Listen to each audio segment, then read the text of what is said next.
미주교회 성도 여러분 안녕하십니까? 저는 뉴욕에 있는 퀸즈교회를 섬기는 문인정이라고 합니다.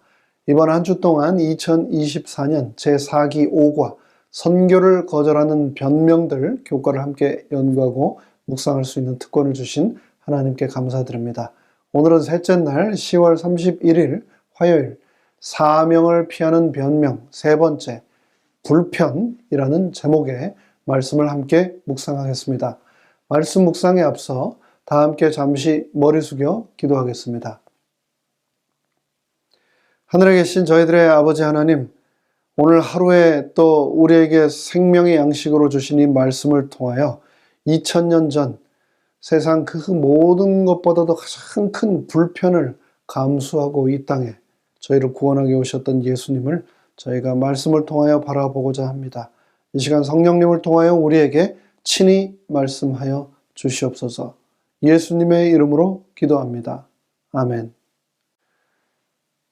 먼저 오늘의 본문 요나서 3장 말씀을 읽겠습니다.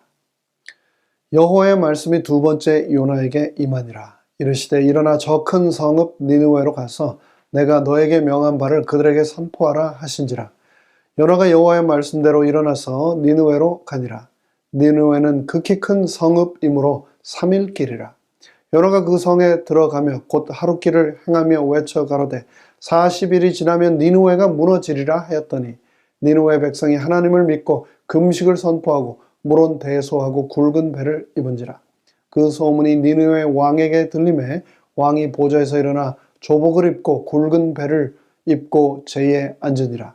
왕이 그 대신으로 더불어 조서를 내려 니느웨에 선포하여 가로되 사람이나 짐승이나 소떼나 양떼나 아무것도 입에 대지 말지니 곧 먹지도 말 것이요 물도 마시지 말 것이며 사람이든지 짐승이든지 다 굵은 배를 입을 것이요 힘써 여호와께 부르짖을 것이며 각기 악한 길과 손으로 행한 강포에서 떠날 것이라.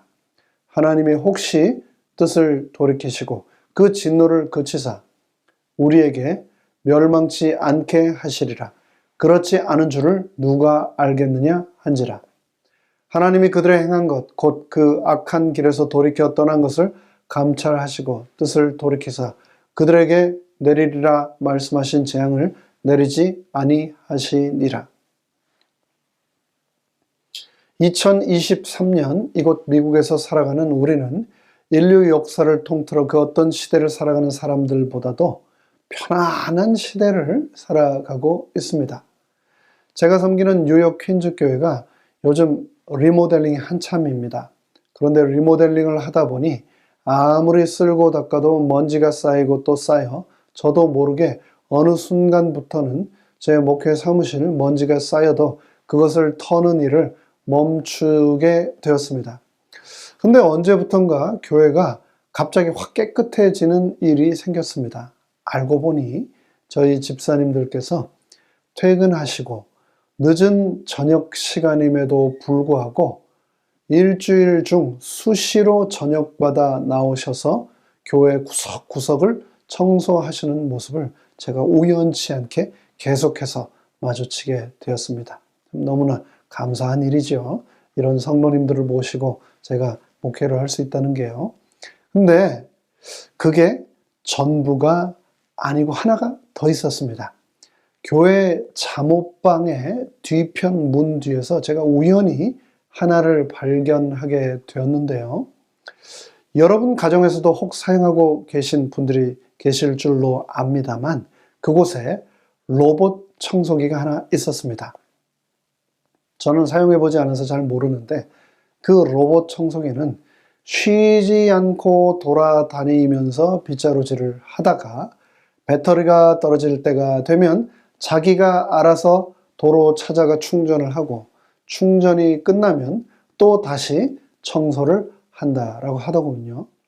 사람은 인건비도 줘야 되고 또 때가 되면 간식도 줘야 하는데 쉬는 시간도 줘야 하는데 로봇 청소기는 말 그대로 그 모든 것이 해결되는 편리함의 최고치를 우리에게 선물해주는 문명의 이기 중에 하나가 아닌가 생각됩니다. 그뿐이겠습니까? 우리의 일상을 편리하게 해주는 물건들의 리스트를 꼽자면 한이 없을 겁니다. 냉장기가 그렇죠. 또 세탁기, 식기, 세척 및 건조기 뿐만 아니라 온갖 전자제품들과 발명품들로 인해서 우리의 삶은 과거 그 어느 때보다도 풍족하고 편리하게 되었습니다. 제가 한국에서 목회할 때 늘 하던 일 중에 하나는 매 짝수달 마지막 주에 새롭게 입국하는 선교사들을 픽업해서 저희 교회 선교사 사택으로 모신 후 그들의 사역이 원활하게 잘 시작될 수 있도록 돕는 일이었습니다.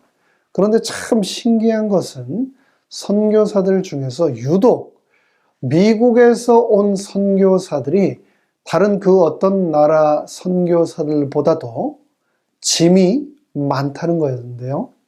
영국이나 캐나다, 호주, 뉴질랜드, 남아프리카 공화국, 일본, 중국 수많은 나라에서 선교사들이 오는데 그 중에서도 미국 선교사들은 다른 나라에서 온 선교사들보다도 짐이 기본적으로 2배 이상 많았습니다. 너무 이상했었죠. 그런데 제가 이곳 미국에서 살다 보니까 왜 그런지를 이제는 알 것 같습니다.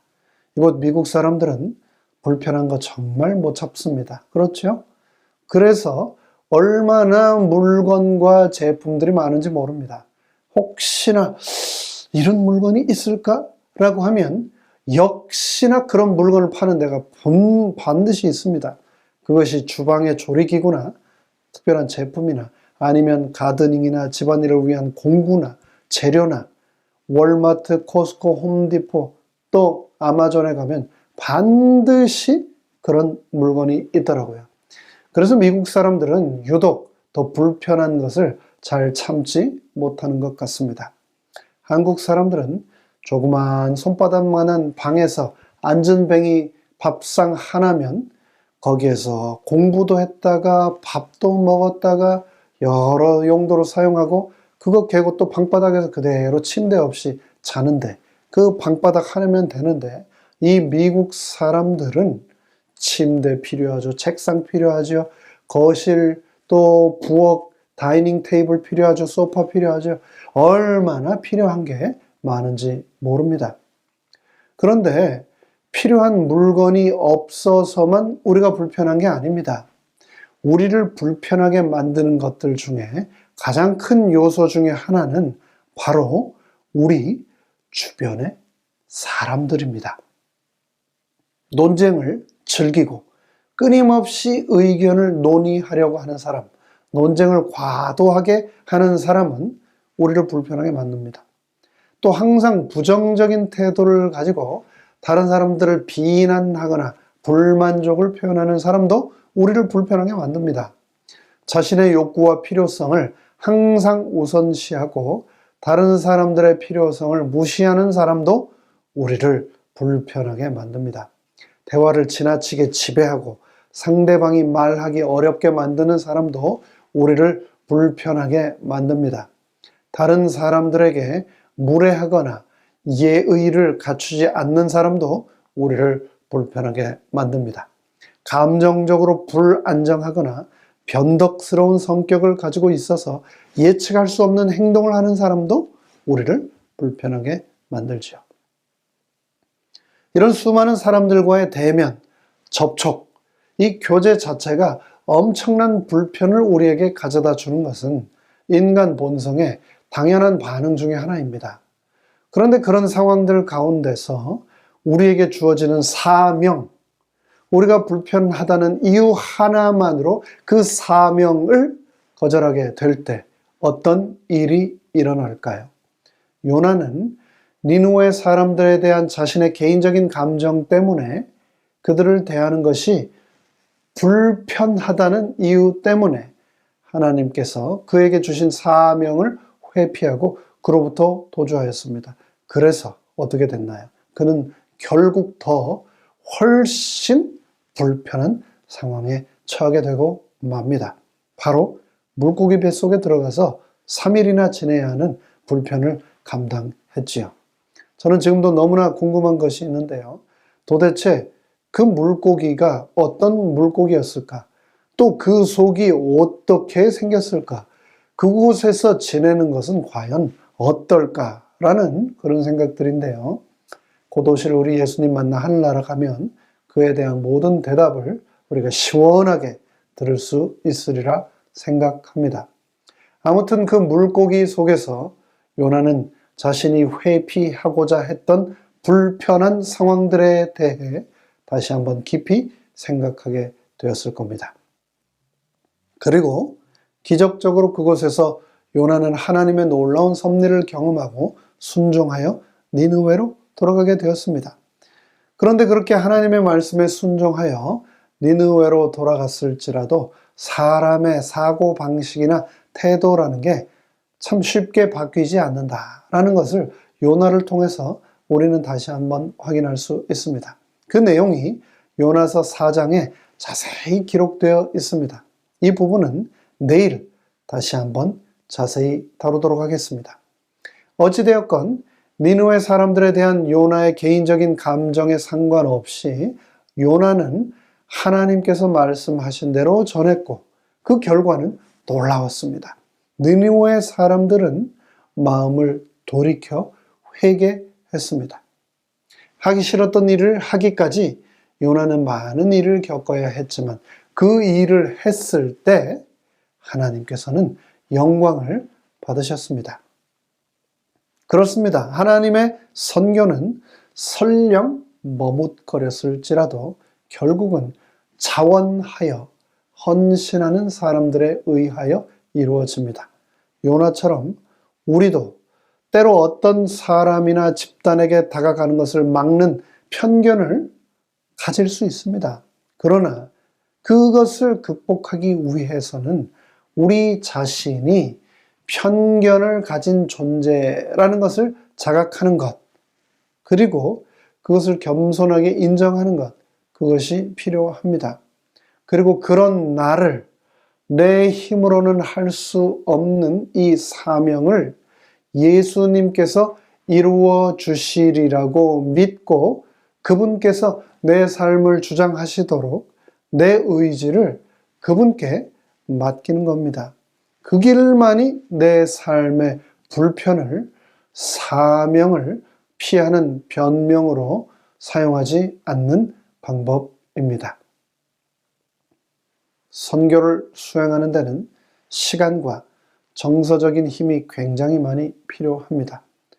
나 하나도 하루하루 살아가는 게 참 녹록지 않은 세상인데 내 몸 하나 건사하기도 얼마나 힘든 세상인데 자신의 삶과 그 삶의 문제만으로도 너무나 많은 스트레스를 받는 이 시대에 누군가를 정서적으로 돌보는 것은 너무나 피곤한 일이며 그래서 때로는 그 일이 불가능하게 보이거나 그렇게 여겨질 수도 있습니다. 그러나 기억합시다. 이 일은 내 일이 아니고 하나님의 일이며 내가 하는 것이 아니라 하나님이 하시는 일이다 라는 것을 말합니다.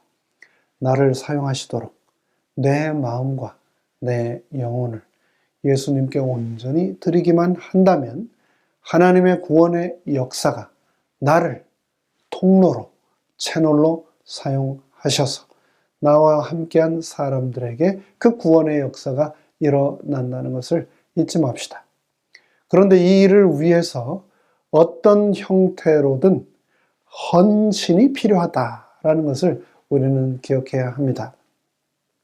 요즘 교회마다 다가오는 신년도에 교회 직원을 선출하는 선거사무로 바쁘실 텐데요.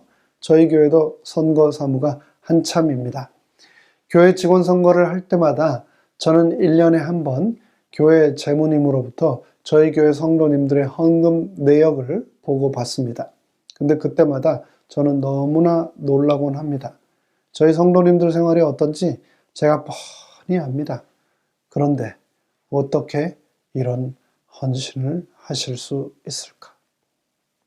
그런 분들 중 많은 분들이 주중뿐 아니라 주말도 없이 일하시는 경우가 있고 또 주중에도 낮 근무가 끝나면 바로 밤 근무를 하시고 투잡, 뚜리잡을 뛰시고 직장에서 오버타임을 밥 먹듯 하시면서 이곳 뉴욕 콘크리트 정글 같은 이곳에서의 삶을 치열하게 살아가시는데 그 어려운 가운데서 교회를 위해 이렇게 헌신을 하시다니.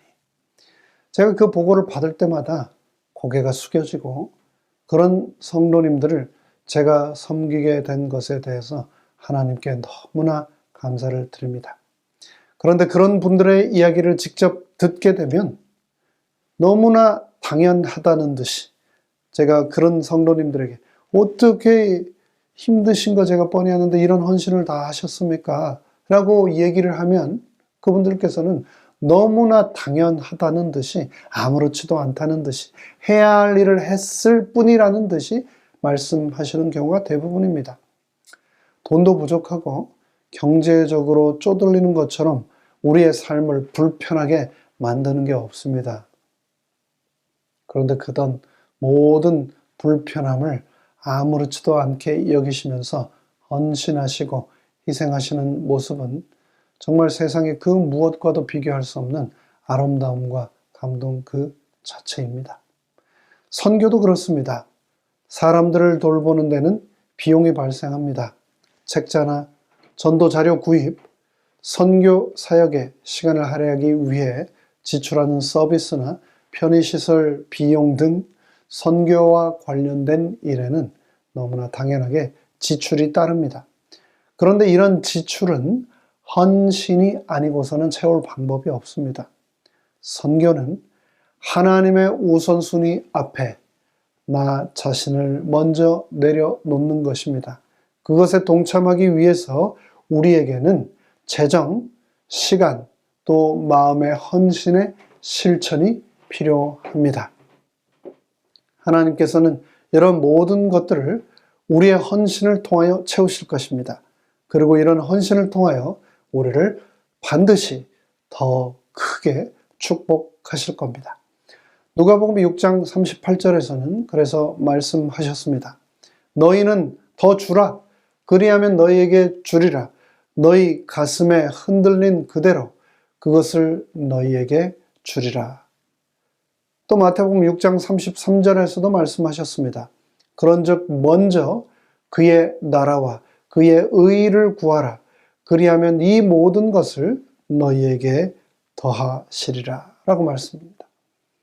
불편을 감수하고 겸손한 마음으로 헌신을 실천함으로 삶의 모든 것이 마이너스가 아닌 플러스의 삶을 우리 모두 오늘 하루도 갖게 되기를 간절히 바라며 말씀 묵상을 마칩니다.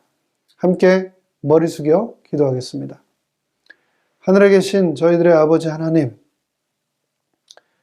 사는 게 너무 힘듭니다. 정말 하루하루가 전쟁 같고 내가 이것을 감당해 나갈 수 있을까? 정말 깜깜한 때가 한두 번이 아닙니다. 그럼에도 불구하고 그런 나의 이 작은 헌신을 귀히 받으셔서 저 천국을 위하여 사용하실 뿐 아니라 그런 헌신의 실천을 귀하게 보신 아버지 하나님께서는 나를 더욱 축복하시겠다고 분명히 약속하셨사오니 그 말씀을 믿고 의지하여 실천하는 저희가 되도록 축복하여 주시옵기를 예수님의 이름으로 간절히 축원합니다. 아멘.